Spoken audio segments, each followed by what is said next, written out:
So in the plays of Ionesco, especially the Bald Soprano, we are told in many cases not to trust language, not to trust what it can do. In Beckett, we also kind of had that message, understanding that just because people said they would do things doesn't mean that they actually were going to do them, right? The tramps say over and over again that they're going to leave and they never do.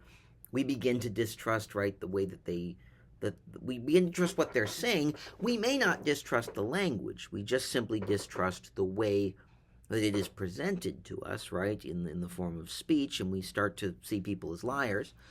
But it's different than not trusting the language itself, as we have in Ionesco, where right in the Bald Soprano, we don't trust the language itself. It's not that the people are not trustworthy. In many cases, we think that they are trustworthy, but they just can't get the language to do what they want it to do, right? It doesn't come out the right way. It doesn't say the right thing. It doesn't land the right way.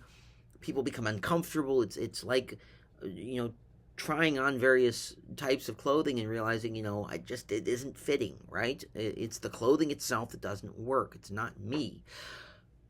In Genet, we are no longer told not to trust language necessarily, but we are starting to be told not to trust the people who are using it, not to trust what we see, not to trust what we understand to be the truth. There is a play that is written a little bit earlier, right, in Genet's career, called The Maids, in French Les Bonnes. And the play opens with, a maid standing there and a woman dressed in a beautiful outfit who is, basically telling the maid, hey, here's what you need to do. Please do this. Fix me, fix my hair, bring me, flowers and, to help me with my robe.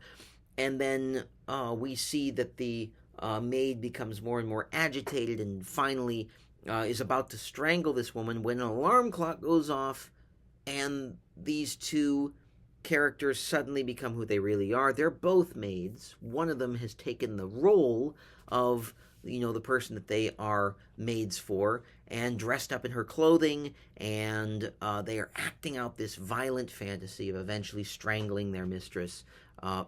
They're what word am I looking for here? Their employer, I suppose, right? Right, and when the employer actually does come home, right, we find out that they have falsely denounced, her boyfriend, her husband, it is more a boyfriend than anything else, right, to the police, and that they're about to be caught. And what we understand in that play is that nothing is as it appears, right? Even after, right, the game is revealed to us, right? We go along with this for the first full chapter, almost of the play, right? If we want to call it that, right? A first full section of a play that we believe that these characters are who they are, because why would we doubt it, right? I mean, we've been presented with these images on stage, and right, we believe in what the author is telling us. We believe what the people on stage are telling us, and suddenly we realize, no, they've lied, right? They've lied, and we don't believe them anymore. And we open, right, the balcony in somewhat of a similar way, right? We are going to see two people who are, in a room together. Only one of them is who they say they are, right? And in a way, none of them are who they say they are. They're all playing roles. And so what we are going to be seeing in Genet, for the most part, is this idea that everybody is playing a role, right? And that some of these roles have more power than others, but that our role is almost more important, right, visually, than what it is that we do with that role, right? That we're going to see people who are going to be put into positions of power who have no business being there. But at the same time, we will begin by the end of the play to question, why shouldn't they be there, right? What is carrying the country forward in this particular play is the belief in the fact that the country is running as it needs to run. There is nothing else that anybody needs. Right? People still continue to believe in the set of laws and the system of power that's in place because they see it, right? They see the performance. And so for us, Genet is going to be a delicate balance, right? And I actually think I may keep this order, right? I know that we're doing this semester because of Rhinoceros being played in the Capitol Theater at the end of the semester that we're going to actually be able to go and see. But I think this is an interesting order that may help us to understand Rhinoceros even a little bit more, right? And we'll talk about that next week, right, when we start with the balcony.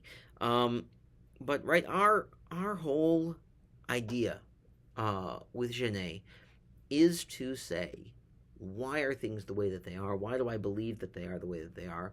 And what does that mean, right? It can certainly lead to dangerous thought experiments, right? That, again, I don't need to pay attention to laws. They are arbitrary. Well, we will find out how arbitrary they are when we are arrested for doing something that is against the law. And certainly all of our saying, that, you have no power over me because you are only, people just simply believe in what you say. And if people didn't believe in what you said, then we would be able to, take over and run things the way we wanted to because nobody actually has any real power. Real power doesn't exist. The thought experiment crumbles quickly, right? I think that the experiments with money become a little bit, it becomes a little scary. But overall, right, like I'm certainly not saying, and I do not wish to impart wisdom upon you that says, don't pay attention to authority, right? No. Right? There authority exists for a good reason, whether sometimes we think so or not, right? But Genet reminds us, I think, that we need to be mindful of what we believe. We need to be mindful of what we're looking at. We need to be ready to question some forms of authority, right? When we believe that something might not be quite right, we need to be able to understand that, yes, existence precedes essence. We need to, right, see that, once something exists, now we can start to question it, right? We can start to ask, why does this thing exist, right? What is it for? What does it do? What does power do? And so really that is the big question going into the actual reading of the play, right? What does power do? What does Genet say that power does? What does he say that real power is? And what does existentialism and absurdism say that real power is? Is power something that exists first, we observe it, and then we say, okay, the essence of this is, right? Do we look at power and say, right, that, is power being the absurd hero? Is the real power saying that nothing makes sense in the world according to what I once believed, so I will make my own meaning, and I will go out there and say, if there is no authority I can believe in, then I will believe in myself and, build my own way. Right? I think there are a lot of ways of thinking about power and existentialism and absurdism. And I think that as we go into the play, The Balcony, we're going to have plenty of opportunities to explore that, to look at it, to say, what is actually going on here? And I'm excited to see where that's going to take us. So, there we go. I don't think I have anything else this week. I'll probably maybe have a short video about the play and about the assignment that I'm putting up. So